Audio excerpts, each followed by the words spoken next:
Itzegida zutuz, Vicente. Nitaz? Ze jakin nahi duzu? Egun normal batean ze gustatzen zaizu egitea. Ez dakit. Ezketan etzatea.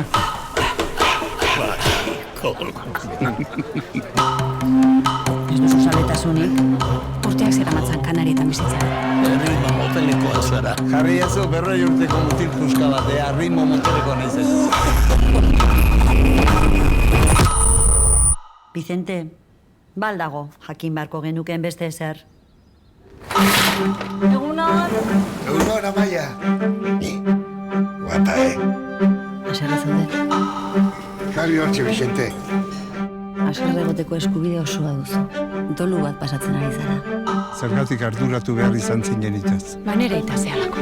25 urtetan harremanik gabezu behite. Aita! Laguno pixkat.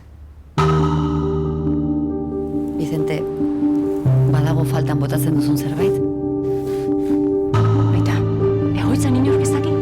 Zertako? Zure izatearen parte garrantzitsu bada, ez? Zu sartu eta. Aita gure bizitza hankaz gora jarri zen. Beti, gai honi buruz hitz egiteko beldurrez. Ni neukide kontraxoa, Animo, Vicente. Dene zurekin ondo portatu. Eman eza vuelta motel. Ez ba. Pitinia, atuzteko lotxa zara. Ixua hau gaur,